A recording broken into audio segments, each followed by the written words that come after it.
Muy buenas noches y bienvenidos a Depredadores.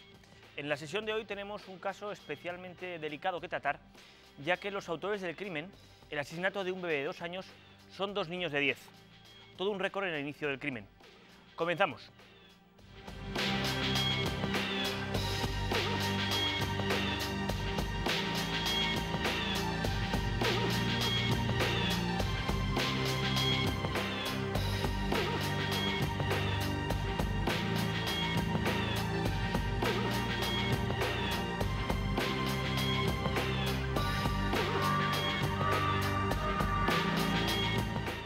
El hecho de que nuestros protagonistas de esta noche sean 2 niños, pues nos obliga no solo a plantearnos nuevos interrogantes, sino a contar con la presencia, en este caso, de alguien especializado precisamente en ese tramo de edad.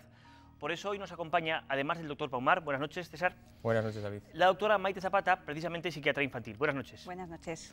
Bueno, y lo primero de todo, como siempre hacemos, vamos a recordar a los espectadores los hechos, ya que ya hace algunos años, y eso que probablemente es una de las noticias que más se ha quedado en la memoria de los telespectadores, puesto que escandalizó no solo Inglaterra, el país donde tuvieron lugar los hechos, sino yo diría que toda Europa. Exactamente, sí. Cuéntanos un poco, exactamente qué ocurrió.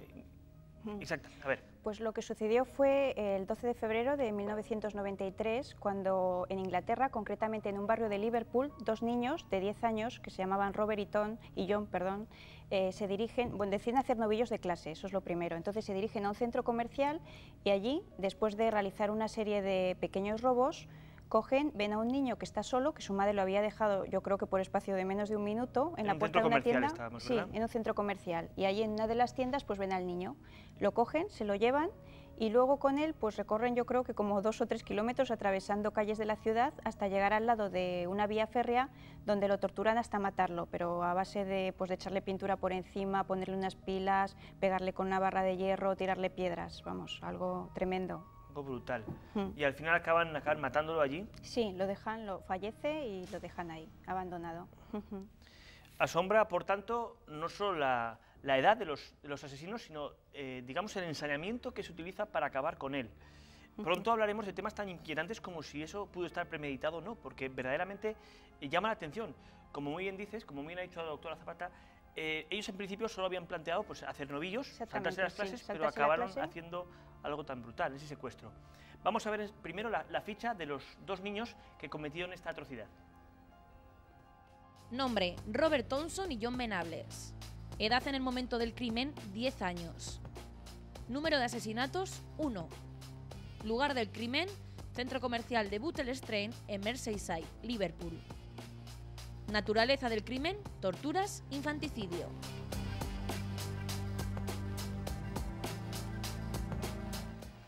A continuación, y más precisamente en muchos casos hablamos de la infancia de los asesinos, pero realmente casi habría que hablar del presente de los asesinos, porque ellos casi eran prácticamente, pues estaban en plena infancia, ¿no?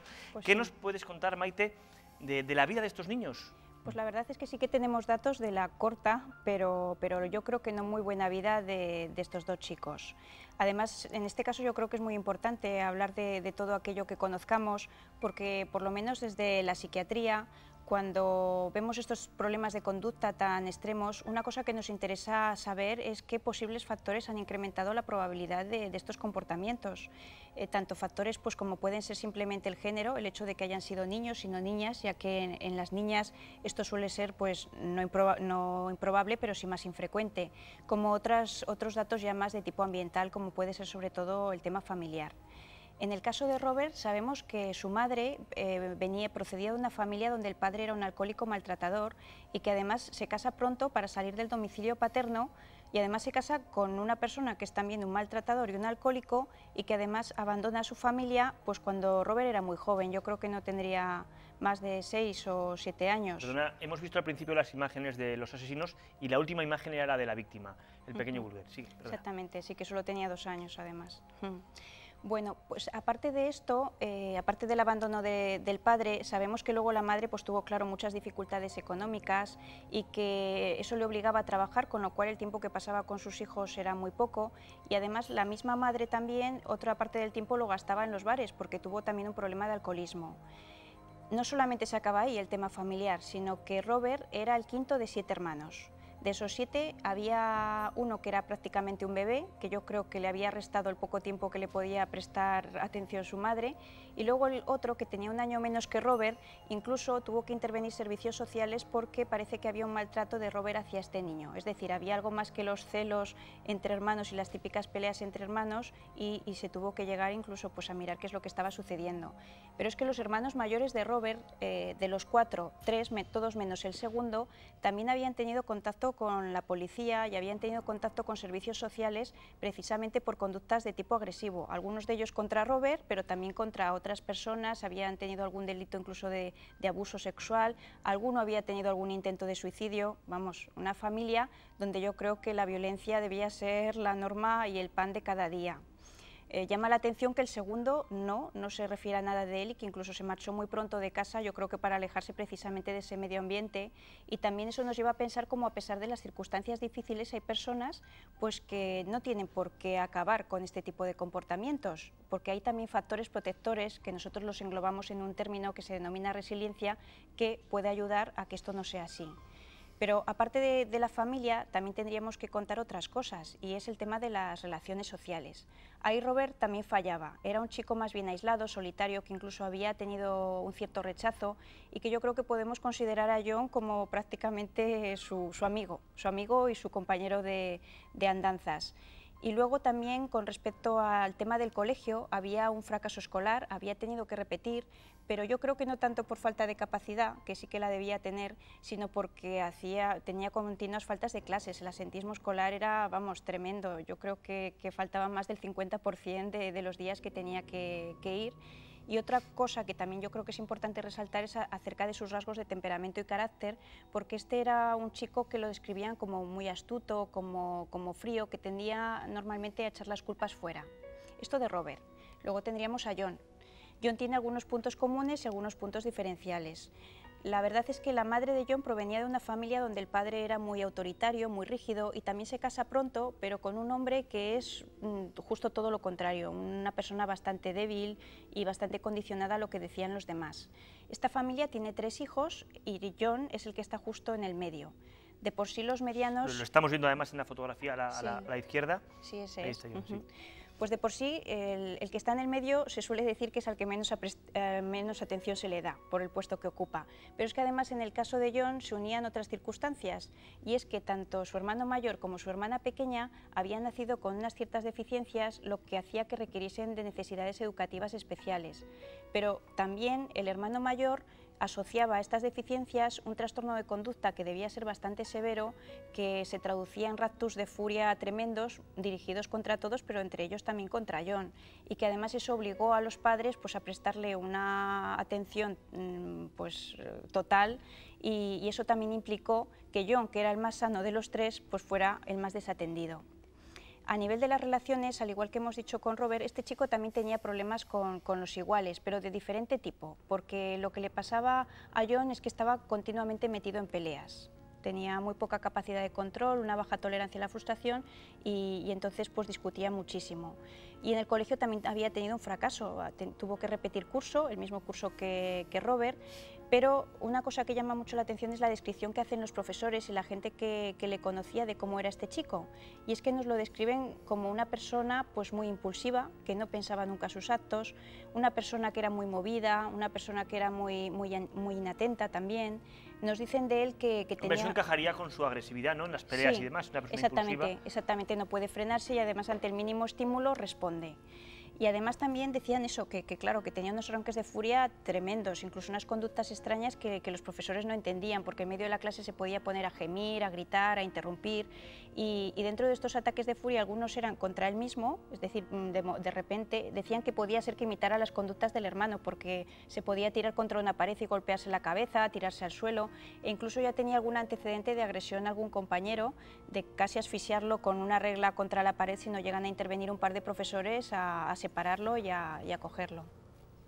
Bueno, verdaderamente has hecho un análisis como muy pormenorizado, lo cual está muy bien porque nos permite conocer muy bien de quién estamos hablando, de quiénes estamos hablando, ¿no?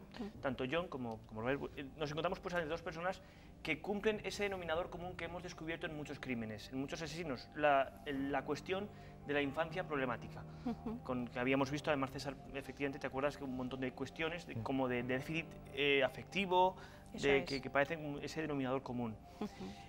Sin embargo, aparte de que eso puede haber sido uno de los detonantes, una de las digamos, teorías que se barajaron cuando se estudió el crimen en sí fue el de hecho de que habían visto hacía pocos días una película de terror, si no me equivoco, la tercera parte de Chucky, el muñeco asesino, y que decían que habían intentado como emular de alguna forma uno de los crímenes que se veían en esa película. Claro, eso también ha salido muchas veces en prensa, y la cuestión de la influencia de los niños, de qué influencia recae sobre los niños con películas, violencia en televisión. Claro, eso también os lo tengo que preguntar. Sí. ¿Es cierto eso? Es decir, ¿una película de terror puede influenciar hasta ese punto? Bueno, mira, de las películas, de la influencia de las películas en los niños, yo creo que podría comentar algo muy parecido a lo que ya hablamos en un programa anterior con el tema de los videojuegos. Y es que sí que es cierto que las películas, lógicamente, pues nos van a poder transmitir ideas, nos van a poder transmitir valores, nos van a poder transmitir muchas cosas. Y en el caso de los niños, también es verdad que, al igual que los cuentos, les pueden ayudar a través de las imágenes a simbolizar sus temores, sus miedos, pueden incluso coger escenas pues para luego representarlas en sus juegos, y pueden también llegar a, pues, a imitar a su personaje preferido. Habrá que recordar que además que con la película de Superman sí que hubo niños que se tiraron por la ventana. Eso es. O sea, que verdaderamente a veces se demuestra que en cierto modo sí que hay... Claro, lo que pasa es que esto siempre hay que matizarlo, ¿no? O sea, porque para que realmente podamos decir que esa influencia es negativa, que algo pasa, tenemos que tener en cuenta tanto la frecuencia como el tipo de película que se vea, al igual que el desarrollo en el que se encuentre el niño, porque no es lo mismo uno de 2 que uno de 4 que uno de 10, y también de las características propias de ese niño, de cómo es ese niño, cómo es su temperamento, cómo es su carácter. Un ejemplo con este tema que dices de la agresividad. Si, por ejemplo, hay un niño que está viendo continuamente y además solo pues, películas en las que aparecen imágenes de violencia, sí que es posible que llegue un momento en que trivialice la agresividad y que pues, se insensibilice al sufrimiento, y que piense además pues, que ese es el mejor recurso y la mejor manera de resolver todos los conflictos. Pero si, por ejemplo, ese chico ya está viendo una película en la que aparece una imagen violenta y tiene al lado a su padre o a un educador, y esa persona, al mismo tiempo que el niño ve la imagen, le transmite una crítica positiva y además le da una respuesta alternativa, pues igual el ver esa imagen es algo hasta constructivo para el niño. Y de todas maneras, lo que sí que me gustaría, yo creo que quedase claro, es que solamente la película de por sí no puede ser, no creo que sea el factor que pueda explicar esa conducta tan agresiva en el caso de estos niños, sino que aquí tienen que intervenir otra serie de factores que se añaden y que se suman, como pues lo que hemos dicho ya de que realmente la agresividad, yo no sé si la veían en las películas o la veían en el cine o dónde, pero sí que la veían en su propia casa, sobre todo en el caso tanto de Robert como de John, y que igual eso es más importante. Es que además llamó mucho la atención la frialdad con la que se mostraban los niños, ¿no?, después del crimen. Pero es cierto que por un lado nosotros pensamos que a la edad de 10 años pues parece que un niño tiene que distinguir muy bien entre el bien y el mal, pero claro, verdaderamente según a lo que haya estado familiarizado, pues lógicamente esto puede desvirtuarse un poco. Antes de continuar, y enseguida además pues entrará un poco en César hablándonos de algunas cuestiones, vamos a ver ahora el vídeo que hace ese recorrido clásico ya sobre los hechos, y a partir de ahí sí que entraremos en cuestiones que supondrán pues, el recorrido completo de estos hechos. La sociedad británica se vio conmovida en febrero de 1993 por el asesinato a golpes y pedradas del pequeño James Bulger, un niño de 2 años de edad, en una abandonada vía ferroviaria de Liverpool. Robert Thompson y John Venables, 2 chicos de 10 años, fueron acusados del asesinato y, tras un polémico juicio, declarados culpables. La joven víctima se encontraba en un centro comercial de Liverpool, acompañando a su madre, Denise Fergus. Aprovechando un instante de despiste de la mujer, Venables y Thompson agarraron al pequeño Bulger de la mano, lo sacaron del centro comercial de Bootle Strand, las cámaras de seguridad del establecimiento grabaron aquel terrible momento y lo mataron a golpes y pedradas después de torturarlo. Abandonaron su cadáver junto a la vía del tren.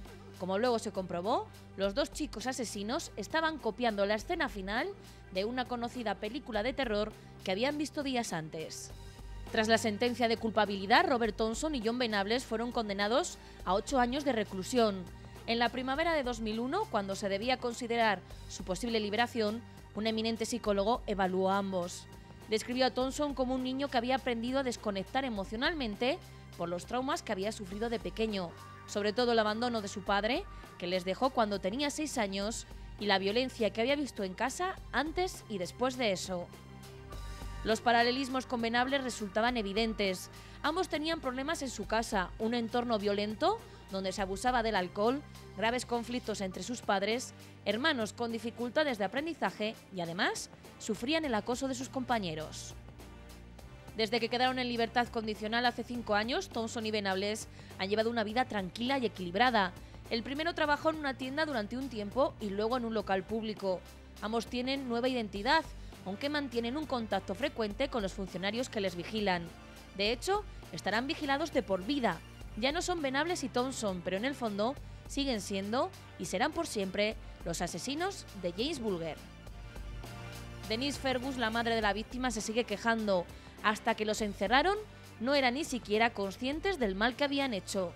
¿Cómo va a ser posible rehabilitar a 2 monstruos como esos? La doctora ha señalado en su repaso de los hechos que en un primer momento la intención única de estos niños fue la de hacer novillos en el colegio. Por eso la pregunta que ahora formuló a César, al doctor Paumar, es si entonces este crimen fue algo improvisado o por el contrario ya entraba en los planes de ellos, digamos como actividad para sustituir esa mañana de clases. La pregunta, y es una pregunta de tema, es cómo a partir de todos estos condicionantes y factores de riesgo que ha enumerado Maite y que se han dicho en prensa, cómo a través de esto puede surgir esta conducta criminal tan atroz y tan espantosa. Sabemos que eran niños, como ha dicho Maite, con problemas de comportamiento, con unas tendencias a absentismo, a hacer pirola y luego a hacer travesuras, entre comillas, irse por ahí juntos, hacer travesuras. No era la primera vez que visitaban un centro comercial para hacer pequeños robos. Y en este caso se encontraron con un niño, desgraciadamente dejado por su madre en la puerta de una tienda, que si en vez de ser un niño hubiera sido un perro, lo podían haber cogido igualmente, llevado a un descampado y destripado, como hemos visto otros psicópatas, y que uno de los rasgos distintivos es eso, el maltrato, la tortura de animales, pero en este caso se encontraron con un niño, con un pobre niño incapaz de defenderse y que le dieron la mano y que sin capacidad para decidir se lo llevaron donde quisieron e hicieron con él lo que les dio la gana. Y entonces, pero entonces, ¿cuál es? Porque al final lo que hay que concretar aquí es entonces, ¿qué opináis? Sí, yo una cosa que creo que apoya que no fue premeditado es que lo que cuentan es que yo en ese día no pensaba hacer novillos. Fue casual porque él tenía incluso una nota que le iba a entregar al profesor, era un día que en principio iba a estar en clase y que se debió encontrar a Robert en el camino y este le convenció para no ir a clase, pero que si no se llegan a encontrar no hubiese pasado nada, ese día por lo menos. O sea, que entonces digamos que la visita al centro comercial sería una cosa casual, ¿no? Hacen pirola, se van por ahí a dar vueltas y acaban en el centro a coger comercial. cosas, a robar, porque eso sí que era una cosa que habían hecho en otras ocasiones, y de repente ven a un niño, igual se les ocurre en ese momento una idea, pues un niño, vamos a ver qué hacemos con este niño, porque incluso antes de que pasara lo de dejarlo en las vías del tren hubo otra cosa, y es que cuando estaban cerca del canal que pasa por allí, lo dejaron ahí para ver si se caía, sin más. Y lo que pasa es que no se cayó y entonces le dieron la mano y siguieron andando con él. Hasta ese punto no... O sea, que verdaderamente la improvisación llega a tal punto que ni siquiera cuando los secuestran y lo llevan de la mano saben todavía lo que van a hacer con él. Efectivamente, yo creo que no, que eso fue una cosa que fue surgiendo momento a momento. Primero se lo llevan como travesura y después ya la cosa deriva en el crimen. Sí, sobre la marcha. No era la primera vez que estos niños hacían algo prohibido, que ellos sabían que estaba mal hecho y que estaba prohibido, y de hecho pues, ellos mismos se aliaban para tener este tipo de comportamientos pseudo o pre-delictivos, ¿no? Y en este caso tuvieron la mala fortuna de encontrarse con un niño indefenso. Quiero decir, estos niños... La mala fortuna la tuvo el niño. Tuvieron una mala fortuna todos, porque es la oportunidad la que realmente fue absolutamente decisiva para la magnitud de la catástrofe. O sea, fue la oportunidad, ¿no? Si estos niños a lo mejor hubieran encontrado en su casa una pistola cargada, Volvemos a ver ahora a la víctima. pues también pueden haber cometido otro desastre, ¿no? O sea, sí que hay un factor oportunidad que es bastante coyuntural, circunstancial y que influyó de forma absolutamente determinante en que estos niños pues hicieran eso, tuvieran a su merced a un bebé, a un verdadero bebé. Y entonces, te tomo la palabra cuando has comentado que sabían que lo que hacían no estaba bien. ¿Cuál sería la razón del crimen? ¿Por qué hicieron lo que hicieron? De acuerdo que acepto, porque además el argumento de que ni siquiera tenían planificado hacer piola, luego yo acepto esa posibilidad de que sea fruto de la improvisación. Pero una vez que se llevan al niño y que deciden al final hacer lo que hacen, claro, tiene que haber un porqué. Existe una suma de posibles motivaciones de por qué, ¿no? De por qué mostraron esta conducta tan violenta con un niño pequeño. Una de ellas es la propia experimentación, el propio desahogo, como si hubiera sido de un animal, ¿no? Y otra que es importante mencionar, un poco, que es a raíz de lo que ha comentado Maite, de los antecedentes de estos niños, ¿no? Una fuente de frustración, insatisfacción y conductas violentas en los niños puede ser la celotipia, los celos de sus hermanos, ¿no? En la vida de estos niños, como ha demostrado Maite, una fuente de falta de atención de sus padres o de celos era la existencia de un hermano pequeño pues que molestaba, ¿no? Que molestaba y para los cuales ellos pues, tenían, posiblemente uno más que otro, tenía una cierta rabia, ¿no? Esto sí que lo vemos en la clínica, que a esos años y años precoces hay niños que toleran muy mal y que muestran mucha rabia y mucha agresividad, incluso llegan a hacer amenazas de muerte, que muchas veces yo creo que incluso llegarían a perpetrar si se les dejase, ¿no? Cuando nace un hermano pequeño. Entonces, el hecho de que este niño fuese un niño pequeño, yo creo que era un valor importante, un motor importante para que desahogasen su violencia. Una especie digamos, blanco que representaba al hermano que les había quitado la atención Es un paterna. desplazamiento, ¿no?, de esa agresividad hacia ese objeto. Sí. Eso podría justificar efectivamente esa saña con la que, porque claro, si se hubieran limitado solo a matarlo, pero como lo hicieron con semejante saña, sí que parece cuadrar con todo ese odio acumulado que pudo salir de forma... Pues... Y el otro factor, la imitación. La imitación no solamente en lo aprendido en casa, sino lo aprendido en las películas, ¿no? El modo de torturarle y el sitio de torturarle parece que tenía algo que ver con los escenarios de la película que tú antes has comentado, ¿no? Por eso ahí vemos lo que es la violencia y lo que es la parte innata de la violencia, y lo que es el aprendizaje de la violencia y luego lo que es la oportunidad de expresar esa violencia. O sea, las tres cosas deben coincidir, y en este caso coincidieron. Sí. Añadiendo también que al ser niños, pues yo me imagino que después de estar toda la mañana por ahí, de estar cansados, porque habían recorrido, ya digo, como 3 kilómetros, un niño pequeño que ya estaría llorando, que estaría cansado. Llorando hace rato, claro, estarían hartos. Y que deben hartos, hartísimos, y además que debían decir, ¿y ahora qué hacemos con él? Vamos, ¿qué hacemos con este niño que nos hemos llevado y que hemos cogido, ¿no? Y que hemos destacado también que había rasgos de baja tolerancia a la frustración y de conductas ya pues muy explosivas. Entonces eso me imagino que añadido a lo otro pudo ser determinante. En realidad casi hemos contestado ya a lo de la cuestión de qué pasaba por la mente de los asesinos, ¿no?, cuando hicieron este tema. Pero en cualquier caso sí que nos falta qué sintieron después de lo que hicieron. Pero antes de contestar a eso vamos a dar paso brevemente a la publicidad y enseguida entramos con los momentos posteriores al crimen.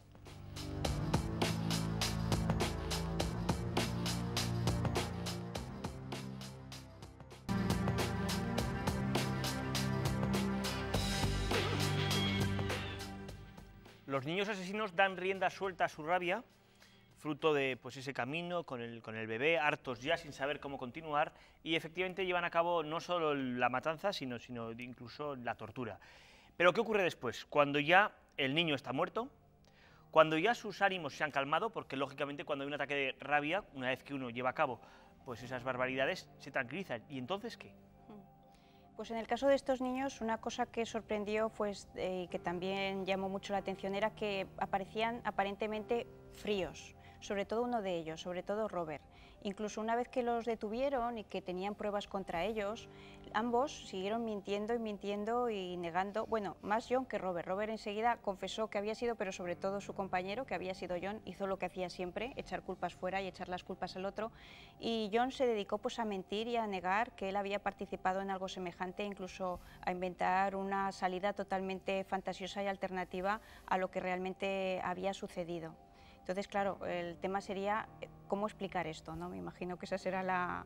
Sí, la pregunta, porque normalmente nosotros pensamos que cuando un niño comete algo malo, es decir, y se da cuenta de ello, lo primero es un arrepentimiento, es llorar, y pues en esta dimensión de tragedia lo lógico sería pensar que perderían los papeles, que caerían en brazos de sus padres, y una escena como más dramática en el sentido, y sin embargo asistimos a dos niños que parecen de hielo, es decir, se ha montado tremendo, se ha hablado de la muerte, de la terrible tortura a la que se han sometido al bebé, y tranquilamente, ni una lágrima, inventándose historias.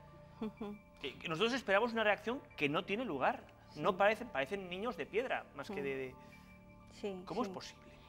Bueno, es una cuestión compleja para responder, porque tenemos que hablar otra vez de que estamos con niños de 10 años donde su desarrollo a nivel tanto cerebral como emocional, como social, como moral, cognitivo, todo está a mitad, es decir, no se ha concluido.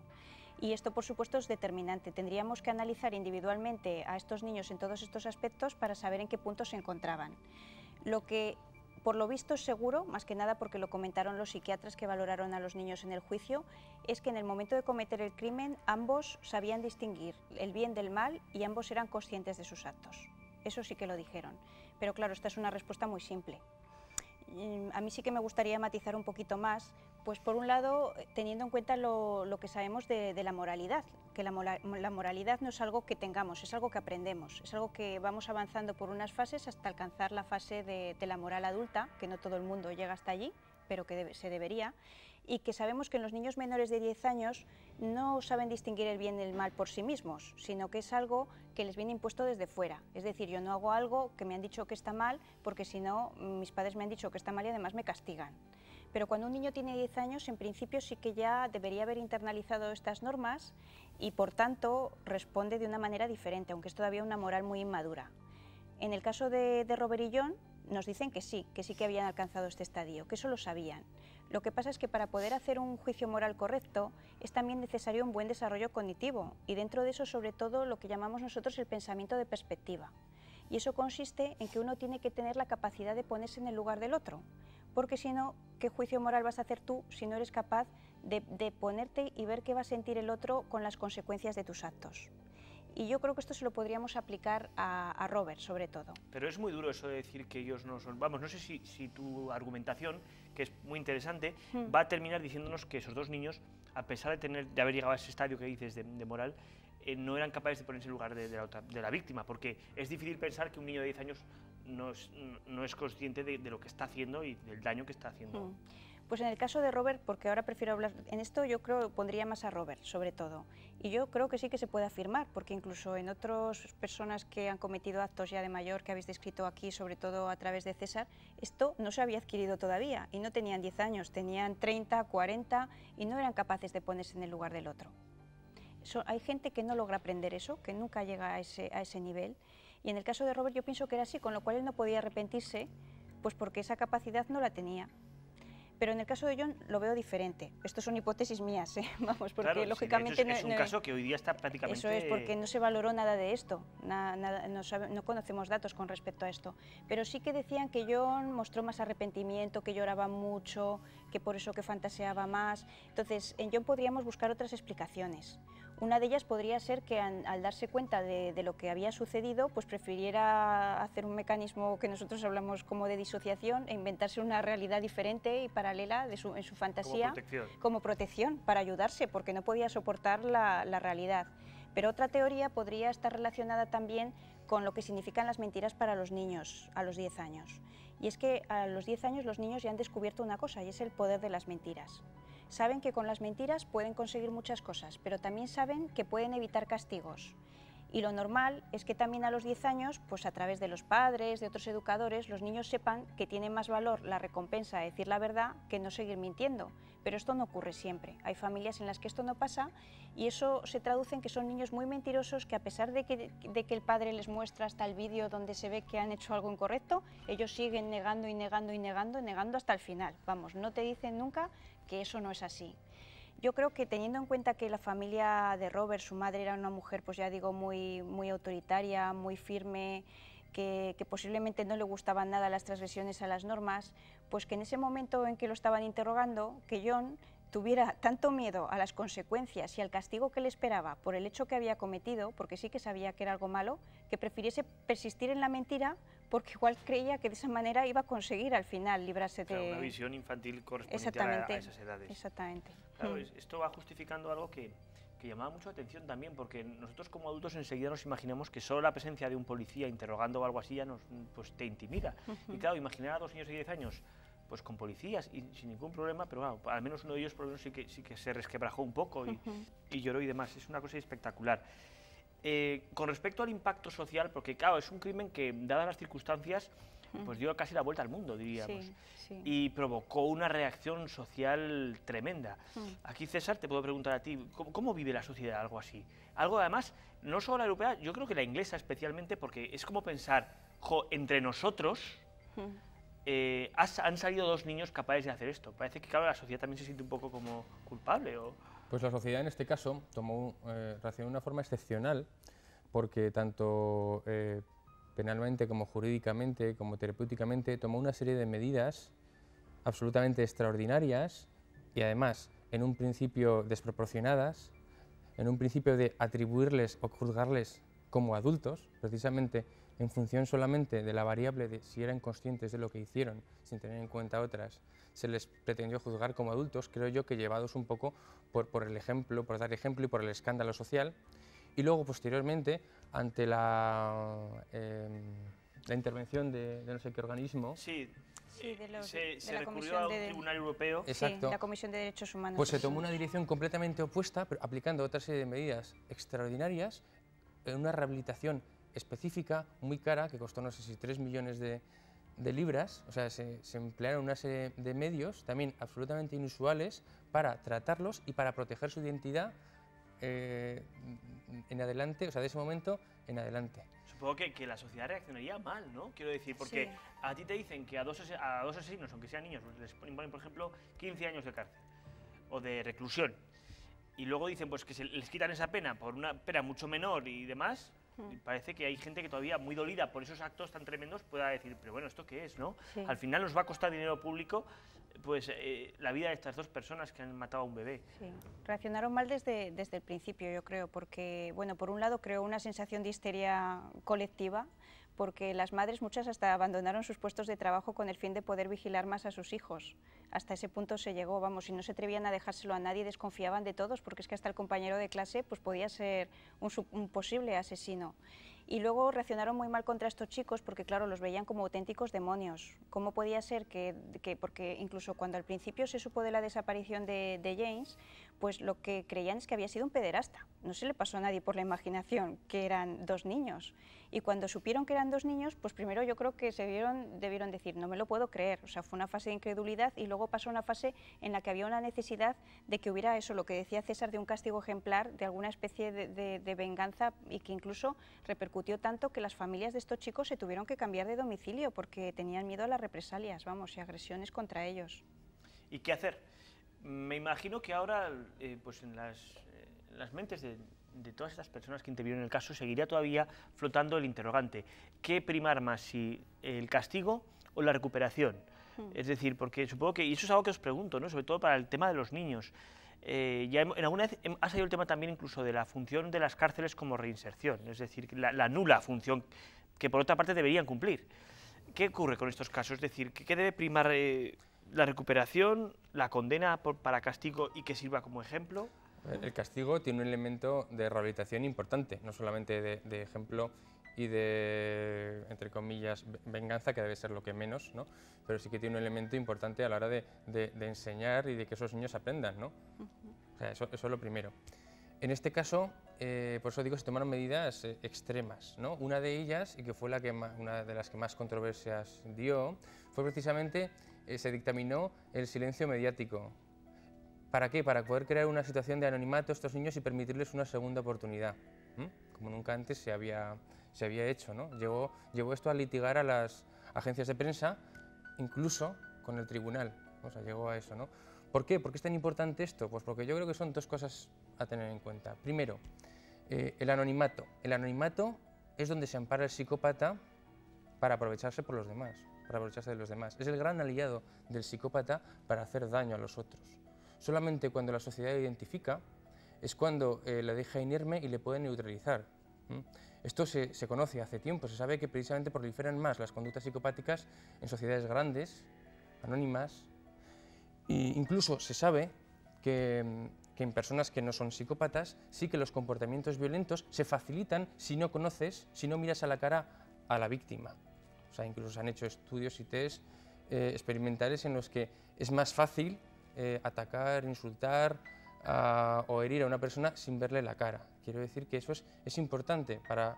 Por eso, pues cuando hay alguien peligroso para la sociedad, lo que intentamos es eso, poner el microchip, sacar listas de pederastas, etcétera, etcétera. Pero eso es absolutamente contrario justamente al otro fin, al otro objetivo, que es el de la rehabilitación. La rehabilitación de una persona... Claro, pasa por el anonimato, porque si no se puede integrar de nuevo. Exacto, porque si no a estos niños, por supuesto, se les iba a perseguir por todos los sitios. Y claro, el potencial de rehabilitación en unos niños de 10 años es mucho mayor, así como el potencial de crueldad también es mucho mayor. Quiero decir que estos niños educados para la crueldad, casi seguro que llevarían el camino de trastornos antisociales o de psicópatas, pues también el momento en el que estaban pues permitía pues, tener unos ambiciosos resultados a nivel de tratamiento y de rehabilitación. Y eso es lo que primó al final. La rehabilitación. Muy brevemente, porque quedan cosas importantes y el programa se va a terminar enseguida. ¿Cómo se trabaja con chicos problemáticos en la actualidad? Sin llegar, me refiero a esos extremos, pero ¿cómo se trabaja? Sí, bueno, yo te voy a comentar un poco nuestro medio, ¿vale? Lo primero sí que me gustaría hacer una pequeña distinción entre el abordaje terapéutico y la prevención. A nivel del abordaje terapéutico, lo importante y lo fundamental es que sea un equipo multidisciplinar, es decir, no vale solo con que vayan al psiquiatra, ni mucho menos, ni con que solamente el colegio adopte medidas, sino que tenemos que ser todos los que intervengamos al mismo tiempo. Otro matiz es que actualmente existen muy pocos recursos, tanto a nivel de los servicios de salud como de los de servicios sociales, para poder tratar a estos chicos. De lo que tenemos ahora, normalmente si es un chico muy conflictivo, que ha tenido trastornos de conducta severos y pensamos que puede tratarse de un trastorno disocial, pues ahí normalmente ha intervenido ya Fiscalía y el Juzgado de Menores, y ellos son los que van a derivar a los diferentes servicios. Normalmente se contacta con el servicio de menores, que ellos van a valorar si este niño tiene que salir o no del domicilio familiar. Si no es así, si es necesario poner la figura de un educador, y muchas veces se hacen terapias del tipo de la terapia de familia, por la importancia de lo que hablamos antes de estos factores. Luego se puede remitir a salud mental y por la parte que a nosotros nos toca tenemos que diagnosticar si hay algún trastorno que puede estar implicado en las conductas que se están manifestando. Dependiendo del trastorno que veamos, si es que hay alguno, pues nosotros vamos a poner un tratamiento específico orientado hacia eso. Si hablamos del trastorno disocial, sobre todo interesaría la búsqueda de factores protectores. ¿Qué es un trastorno disocial? Perdón. Claro, sí, es que no lo hemos comentado, pero... Claro, es que sí, muy brevemente... Sí, nada, un trastorno disocial sería un trastorno de conducta muy severo que ocurre, que quiere decir que hay comportamientos de forma reiterada y persistente del tipo pues, de los que hacían estos chicos, de robar, de fugarse de clase, de peleas con compañeros, de agresividad. Todo esto durante un tiempo largo en el tiempo. No puntual, sino ya constante. Exactamente, no puede ser algo puntual. En el caso de estos chicos vemos que sí, que esto ya se venía dando pues, desde hacía tiempo. Pues en el caso de que fuera un trastorno disocial, pues ahí sí que lo que haríamos sería eso, buscar los factores protectores, como decía, e intentar potenciar los recursos que ya tenga ese chico y luego ayudarle a crear otros nuevos, otras formas de responder en lugar de aquellas que tiene hasta ese momento. Y luego, si fuera preciso, podríamos llegar a poner tratamiento farmacológico. Hay también otros, ya digo, es que sería muy amplio hablar porque... Sí, muy brevemente, y ahí imagino que es un tema muy complejo. Muy complejo, porque luego si hay consumo de tóxicos también tenemos dispositivos que nos ayudan, como el grupo asociado Proyecto Hombre, que está Navidad. Pero bueno, luego a nivel de la prevención hay también programas que se están creando ahora específicos. Uno de ellos lo ha hecho un psicólogo educativo, que es Manuel Segura, y que trata cómo lograr que los niños mejoren sus relaciones interpersonales. Es de competencia social y abordaría todas estas cosas que hemos hablado, del desarrollo moral, la asertividad, el pensamiento y las habilidades sociales. Muchas gracias. La verdad es que es un tema muy complejo, lógicamente, Sí, y es también que habría en el muchísimas cosas que claro, contar. que también los padres tienen un papel pues muy importante. Muchas veces los padres tampoco ven lo que deberían ver en ocasiones, y eso retarda muchas veces el poner soluciones, ¿no?, con el agravamiento. Acabamos con una pregunta clave, y digo acabamos porque ya no tenemos más tiempo, aunque aquí podríamos seguir hablando. La cuestión es si cabe la completa curación de un hecho como el que estamos estudiando. En el caso de los dos niños asesinos que estudiamos hoy día ya están insertados en la sociedad, han reanudado sus vidas, tienen trabajos, incluso alguna relación estable y en el anonimato. Pero yo aún así lo pregunto. Eso sí, como ya salió en el vídeo, están vigilados de por vida. Sí. La pregunta que os hago es, ¿cabe la completa curación? Sí, hablando de curación tenemos que hablar de que hay un trastorno. En estos chicos no se ha llegado a decir que tengan nada, pero bueno, con todo lo que hemos hablado y a pesar de no tener pues, la entrevista clínica directa, que es fundamental, y una historia completa, yo podría teorizar lo que he nombrado antes, que posiblemente estos chicos tuvieran un trastorno de conducta y que dentro de esos trastornos de conducta uno muy probable es el trastorno disocial, sobre todo en el caso de Robert. En el de John podría estar acompañado de alguna otra cosa, como puede ser un trastorno de hiperactividad, déficit de atención o un trastorno afectivo, que no me voy a meter en eso porque es muy largo. Y bueno, pero si nos centramos en el trastorno disocial, que se inicia en la infancia, la verdad es que el pronóstico suele ser malo. Se dice que hasta el 75% de estos niños luego tienen conductas disociales en la edad adulta, pero debido a todo lo que se ha hecho con estos niños, yo espero que estos niños van a estar en el 25% restante, es decir, que sí que hay posibilidades de curación.